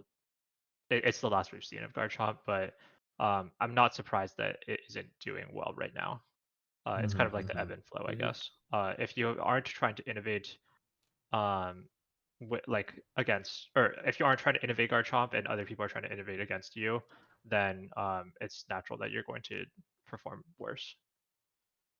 Yep. Also, I think that you talked about how the Garchomp did so consistently well at the early regionals. I mean, Maddie's team being the exception to this, but almost everyone else was running the exact same 6 Pokemon with the Alola Ninetales Garchomp team that did really well. But Alola Ninetales is still doing really well. Alola Ninetales did really well this tournament. There were 3 in top cut. There were 5 in top 32. And they all have a new ground type friend, which is Ursaluna Blood Moon, right? And Mm-hmm. so I think maybe the takeaway from that team shouldn't have been that Garchomp is broken, but actually that Alola Ninetales is really good. And again, you talked about metagame trends. The Alola Ninetales really good into Garchomp, but also really good into the Dragonite that is picking up in usage that only has Scale Shot and E Speed, for example, that doesn't really do much of anything to opposing Ninetales. So we've seen a lot more of that, and then we've seen a lot more Ursaluna Blood Moon pick up and kind of take the place of Garchomp on those cores a lot of the time. Not necessarily like for like, but like as the ground type that you put next to the Ninetales. Right. It's been really interesting to see that change. And now all of a sudden, Garchomp, like you said, it just doesn't quite have a home on any team in the same way it did in the past. Maybe you do need to look at another Pokemon like Kilowattrel, like you said, or some other way of running it. I guess I should go back to looking at the actual ways that people were successful using Garchomp. I guess the people who did the best with Garchomp all had they were either on there was the one Wheezing Garchomp team, which I think is really cool. And then there's a Didn't that couple also of feature Arcaludon Kilowattrel that Garchomps. ESM was mentioning? Oh, there's a different one. Sorry, The there's different one, another yeah. Weezing team. There's See, but Chewies I and don't know, Garchomps, Adi, you're so talking about like Ninetales replacing Garchomp with a different ground type in Blood Moon, but what I'm really hearing is that we can just condense and run Mamoswine because like we're just talking about Mamoswine coverage at the end of the day, and like if you want Mamoswine coverage, why not just run Mamoswine? Like, I don't know. cool. Yeah, I've got my calculus right. Thank you very much. I hope you have my No, give him calculus. Headlong Rush, bro. Give him Headlong Rush. I feel like it'd be so balanced with Headlong Rush. Come on, That would Loaded be Dice cool, yeah. Mamoswine Ice School Spear. Anybody? I do think the other thing you mentioned Blood Moon. The other thing about Garchomp is that it has a very bad Blood Moon matchup. It just doesn't do enough damage to Blood Moon, and because of Blood Moon's really high base HP and defense, so you are always just losing damage trades with it, like by a lot. Like you can attack twice into Blood Moon, and Blood Moon will do more damage in one attack. So it's that's probably one of the other factors. Blood Moon has kind of rose a lot since those early days where Garchomp was doing really well. But I do think that there are ways for Garchomp to succeed. So we'll see how it goes. I typed in M and I could not find Mamoswine. Nobody's using it. It's so unexplored, such untapped potential. Maybe there's a Milo Anyways, deck. there might have been a Milo. Dude, okay. Are they running the no? Okay, I fought it on the ladder. But I fought Flame Orb Milo, and I was like, damn, wait, Marvel scale with Flame Orb. It's the Sneasler counter that we've been looking for. You take nothing from it. You can't get Dire Claw hacked. Like, why aren't we running Flame Orb Milo? Turns out losing, you know, 1/16 of your HP every turn is not very good. All right, tell that to Gutsbear, dude. Gutsbear's still doing fine. It's not a defensive Pokemon. No, it's great. It's plenty defensive. It's got awesome defenses. What are you saying? It's literally So, the same thing, and you just admit you're wrong. Okay, my bad. it doesn't get Fling. It doesn't get Psycho Shift. What's the point?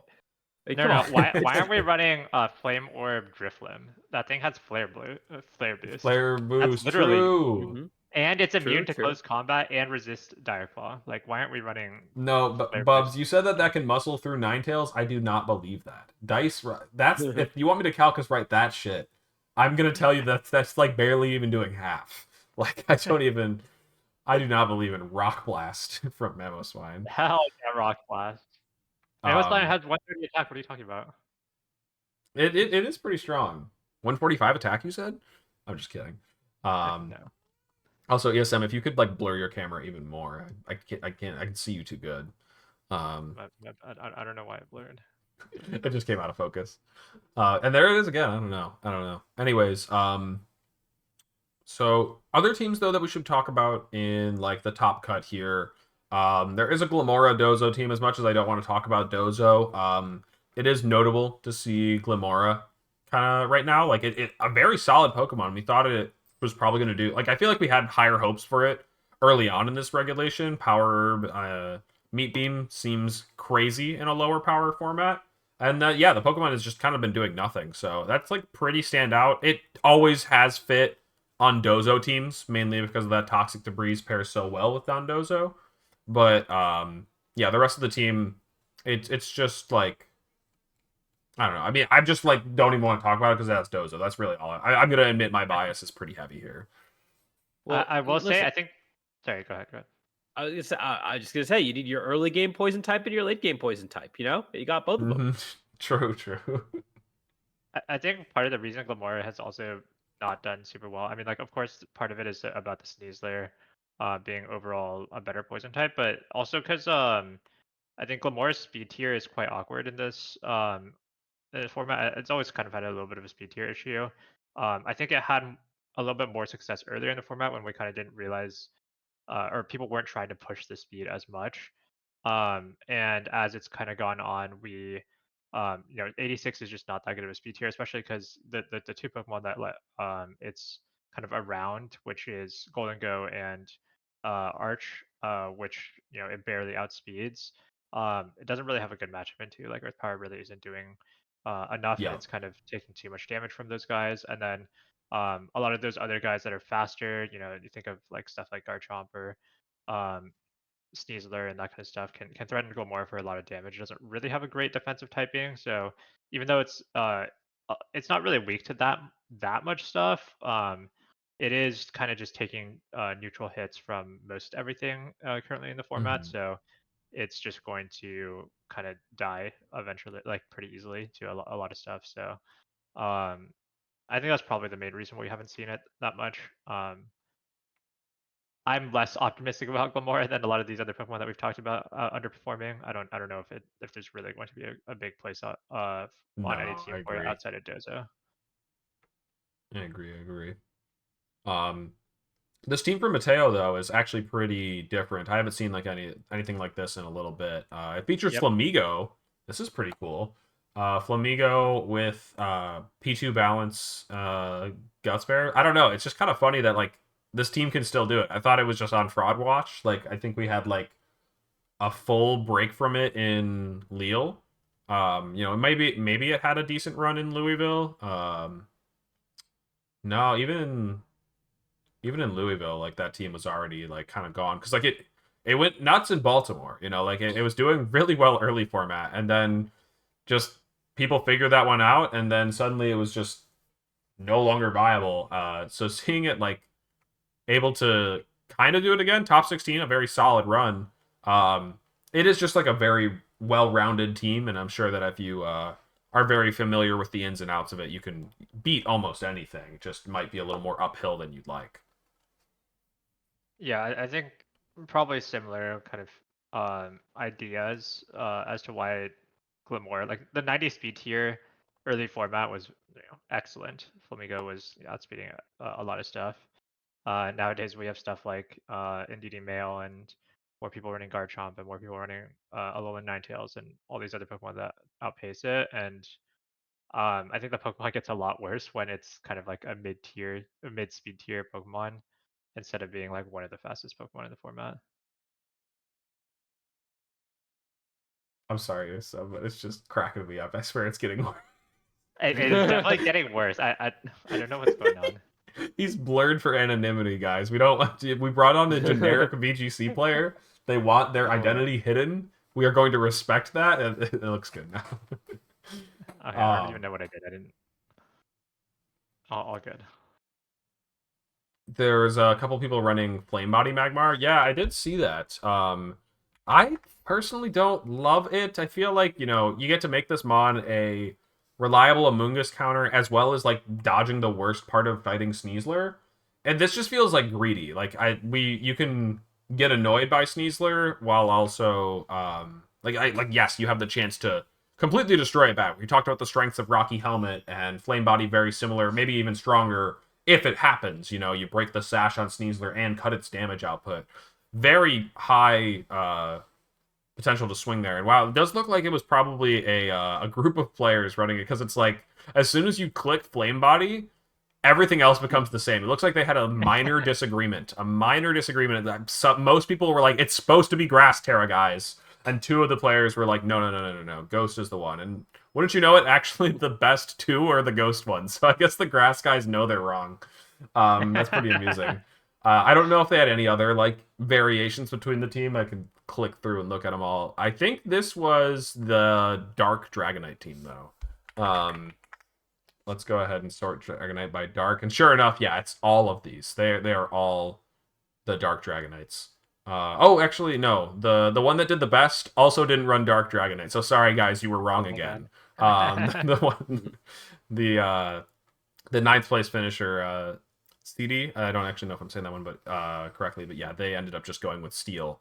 Looks like a lot of minor changes between them, but yeah, this one notably has the Icicle Spear Ninetales. I don't know if we talked about that one on Tub Takes at all yet, but I've talked about it like on other streams maybe. But yeah, Icicle Spear Ninetales paired with Annihilate.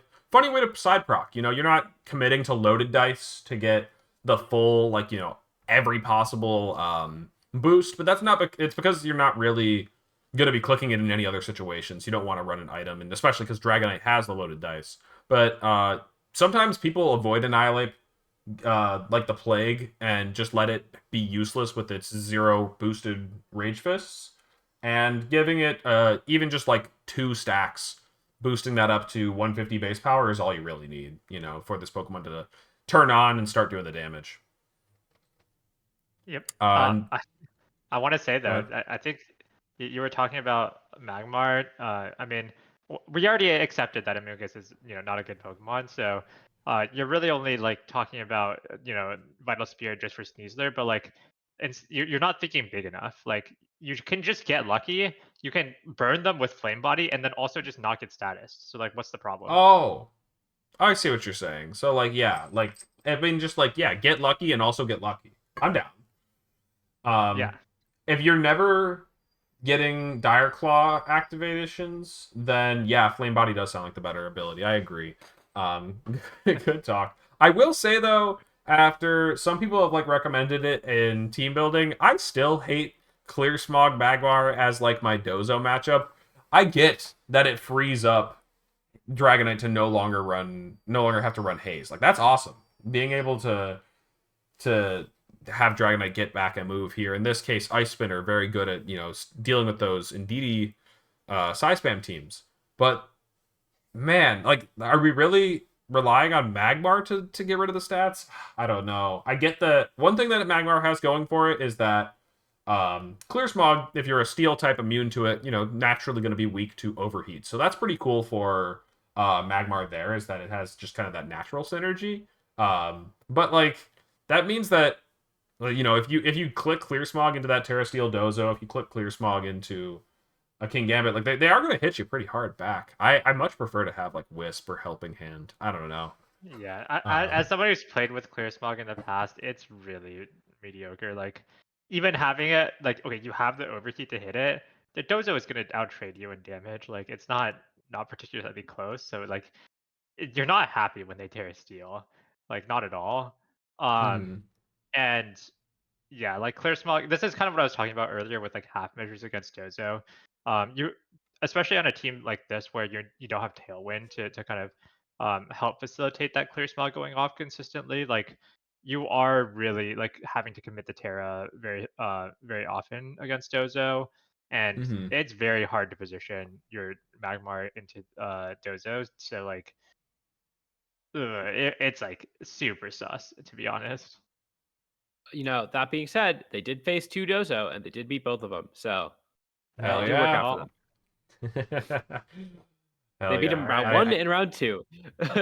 Okay. I was like, they you probably got me. drew up some really good lines for it, so at the very least it's like Right. consistent and reliable. Like they can, activate they can act on the Dozo going for Steel Terra, they can act on it not terraing, and things will work out one way or the other. So I think the cool part about Pokemon is I mean, if the format becomes all about running lines, then it's really lame. But like a well-constructed game plan can really dismantle certain teams.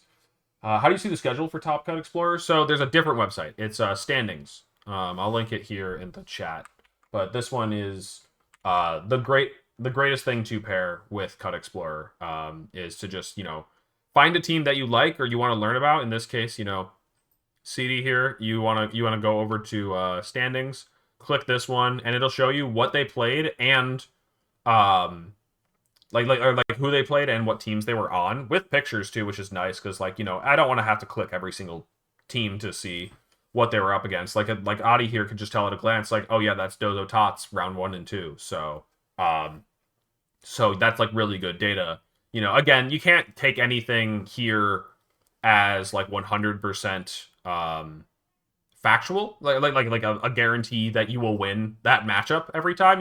This doesn't show us game scores. There's no game two. This was a 2-0. This was a 3-0. Like you'll have to realize that sets can be won by other players sometimes. But regardless, it's nice to like draw comparisons between the two. Like, oh, they lost to this Pokemon twice. Maybe that's the problem Pokemon. They beat this one every time they fought it, so maybe they have a really good matchup into it. That said, though, are there any other teams in the like top 16 or day 2, I guess, that we haven't yet covered? There is one that we do need to talk about that I There's tweeted one. about. Um, Great Prinplup. club. Prinplup did go 7-3. Word on the street, I don't know. My tweet got like 60 replies or something. At a certain point, I had to stop reading because like I just can't keep up with all the Printflip discussions. But I think the word on the street was they brought it once and lost. So it might not have actually been that hot.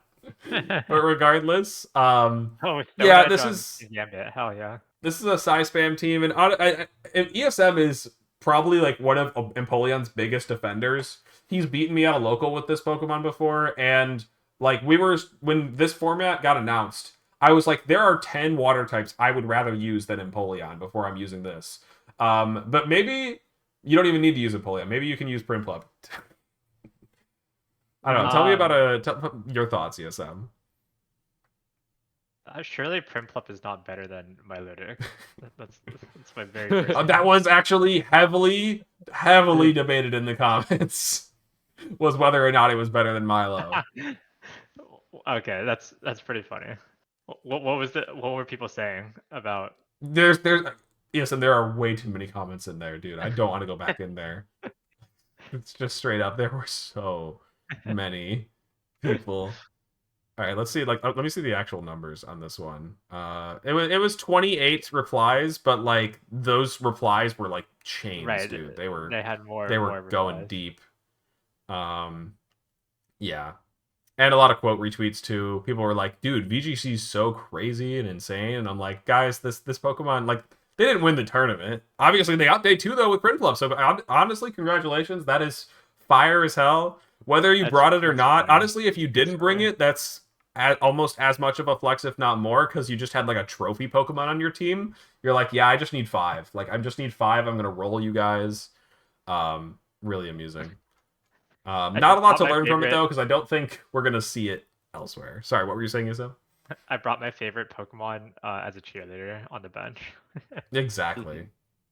But yeah, I think the rest of it, there's a lot of teams that we've like either seen before. I think this one it deserves a brief passing mention because I saw it myself as someone who's like interested in Rain right now. They ran both.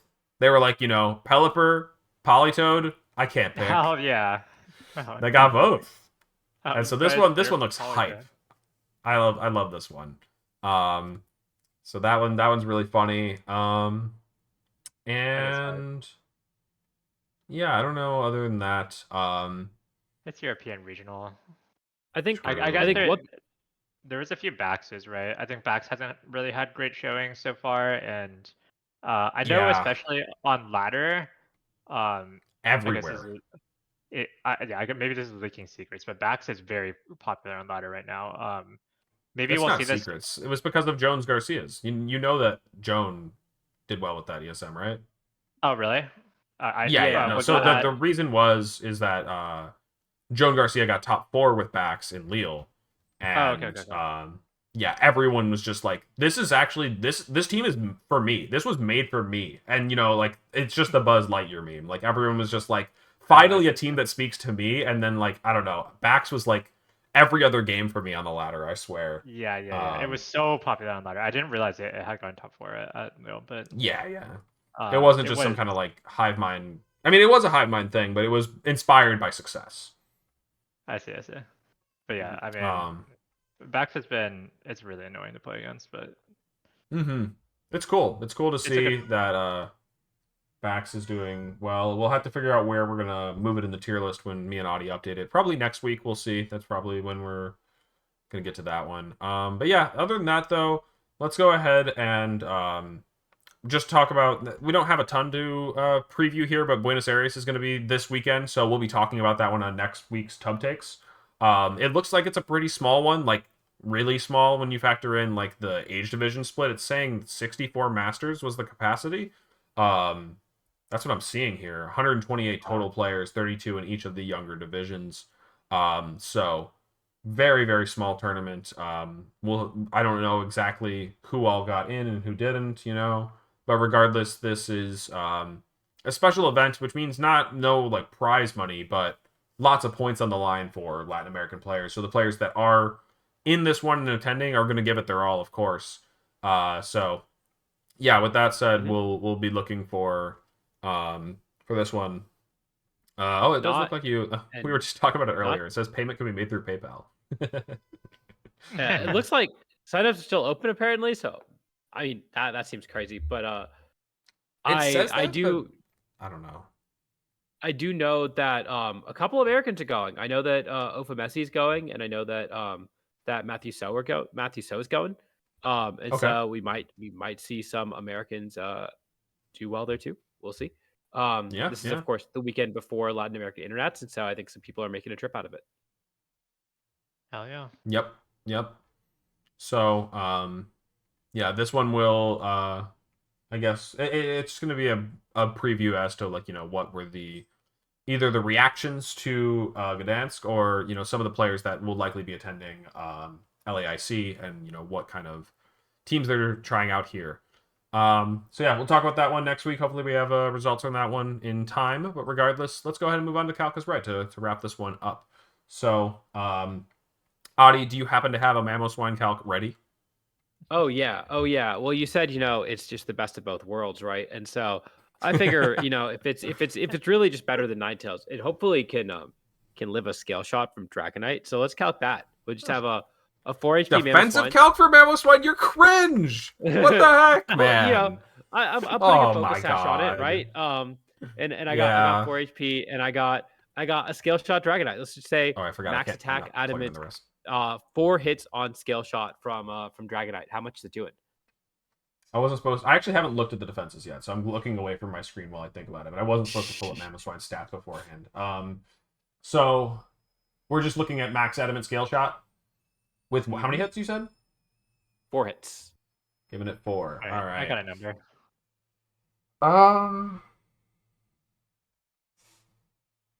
I've got a number. All right, Alex, what you got? I feel like this mon's got a little bit more meat on the bones than Sneasler, and I was gonna say 86. Sea Dog actually almost put my number in there. I have 86. I'm really hoping that it's thicker than Sneasler. Like it looks a lot thicker. It does look a lot thicker. All right, Michael, what you got? I got 92. I think it's actually a roll to kill, like a 1 in 16 roll to kill or something like that. But I'm gonna put 92. All right, it's time to. My gut also says it's a roll to kill, but I don't know the calc either. It's Well, time plug to it in. yell at Nerd of Now if he's in the chat still, because we need loaded dice D-Night in the calc. It's everywhere, and I keep having to type in scale shot and then change the number of hits or put on loaded dice. All right. It looks like we all underestimated the GOAT, because the GOAT is taking 77 max. I think we can even just guaranteed live a 5-er. Yep, Damn. 96 max from a 5-er. This guy is chillin'. All right. So It's back on the table. I don't know. It's viable. There's actually no excuse to not run Mamoswine at this point. Yeah, because they scale shot you and then you just one tap them with Ice Wall Crash. Well, you also could just be faster. Like, is this Pokemon not like the same the speed same stats? So like, yeah, Yeah. you can just run Jolly and just like deal with them. Okay, I don't but know. Ice Wall Crash doesn't one shot if they don't scale shot first. But I'm Dice. I'm gonna get one shot by every Make It Rain. I know. Go ahead. Or every Sneasler close combat. Whatever. Let's talk about Make It Rain an and... offense. Let's talk about an offense calc with backs. I got a simple one. Okay, I've got a let's simple go one. for it. So this guy does not have Headlong Rush. It only has high horsepower. And so oh wait, it's your birthday today? Happy birthday. Okay. My calc is high horsepower from Mamoswine. We'll say I'm gonna say Jolly because I feel like the guy probably needs to run Jolly. I'm not 100% on that, but we're gonna say Jolly. So Jolly, max attack, high horsepower, into max HP King Gambit, like just 2v2, not 4 defense, just King Gambit. How much is King Gambit taking from the high horsepower? Like we're hitting it with a damn super effective move. How much are we getting? I got a number. We got no item. Because we're probably running numbers. like Sash or maybe Dice or something. So you All right. ready, Adi? I'm good. Yep. ESM? Yep. All right, we'll start with you, Michael. 86. I think it's a roll to kill when it's adamant and not when it's Jolly. Audie? I think it's doing less than that. I think it's doing 76. I'm in the same camp as Audie. I don't think that even Adamant was ever killing King Gambit. King Gambit's like a little too physically bulky. So I'm sorry, Mammo Swine. This is Adamant Mammo. Make it jolly. And I am seeing 67 to 81. So it looks like Audie nailed it, and ESM overestimated the GOAT, unfortunately. Tough. Wait, you can't stop me calling the GOAT. It's the GOAT. Sorry. Sea-Dog, King Gambit's not the GOAT. Mammo Swine's the GOAT around here. Please put some ammo into the chats, guys. We have this emote. If you have it. Wait, I don't remember if there's one of the sub ones or follower ones.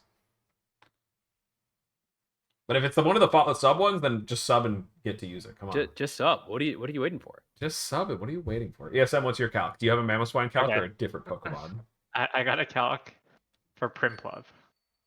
So yo, are we hitting Mammo Swine with Water Pledge? It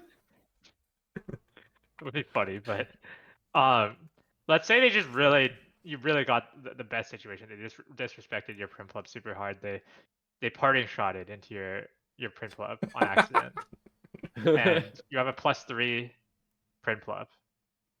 How much is Water Pledge doing to AV Ursaluna? Let's say the spread is 4 HP. Is there a calc default? I don't know what the calc default is. Is there a calc default? Calc default doesn't have an AB Blood Moon yet. Okay, so I'll say that let's say use the 4 HP 124 SPDEF for AV Blood Moon. It's like somewhat standard. Sure. I don't know what it's standard from, but I'm just gonna have to take your word for it because you said it. Yeah, I don't actually know where it's from, but like it's like somewhat standard-ish. Mammo Swine doesn't have a Scarlet Violet regional win. No respect for old results. This mon won Worlds. Has King Gambit won Worlds? Tough, right? That's what I thought. I do not know what Primplum special attack that is. But I got a number. I'm confident. I got my number. All right, Audie, what's your number? I think, you know what, you've overestimated every Pokemon so far. And we keep saying it's a roll to kill, and never is a roll to kill. I think this is a roll to kill. I'm saying 93. All right, Alex, what's your number? I'm not that different from Audie, and I feel like I wanted my number to be further from his, I guess, because, like, I don't know. I just had 89. Like, I'm worried that, like, now that Audie's thinking, like, I don't know, I wanted to do, maybe I should have guessed lower, but I'm not changing my number. 89 is my number, so... Wait, Alex, what do you think its special attack set is? Well, I just pulled it up now. I just, like, had a vibe check special attack. I don't know if I would have gotten the number right. I probably would have said 80 though. 81, like that is and we said no investment, or oh, I didn't say, I guess, but you literally didn't say investment at all. Yeah, like 4 special attack, I guess. We'll just give it 4, like a neutral nature. Like this Pokemon's here for Eviolite and defenses, right? So all right, Ursaluna, we got to put on the assault vest. You literally just didn't say, and we're both at fault too because we didn't ask. So, this mod has no moves. Where are the moves? Water Pledge. Alex, fix your calc. True. I don't care that it's your birthday. Why is Primplop not in the damage calc? It looks like we might have both nailed it. That's what I'm seeing. I'm seeing 80% to 96.2. Audie got the vibes wrong, but he got the number right. Because you said it was a roll to kill, right? I thought it was a roll to kill. Yeah. No, we're always living. You could make it a roll to kill. Just put a little more special attack and it's a roll to kill. True. It's true. We might have room for it. Maybe you want to like KO Incineroar at +2 with your competitive guy. I don't actually know how reliable that is. I'm looking at Glass. Oh god, yeah. I'm looking at Glass Cat right now, and that is not reasonable. Oh god. Take the whole calc offline while you workshop Primplop calcs. That sounds good.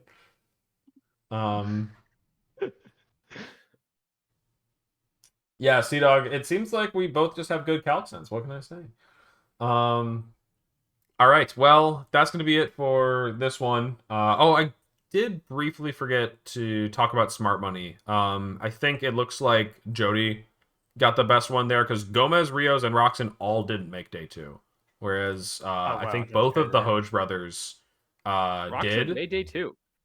Wait, he Roxon did. I also don't know won why I it. keep thinking he didn't. No, he did make day two. I told Audie about this before the stream, but like Cut Explorer was bugging out, so I keep thinking he didn't make it, but he did. He did.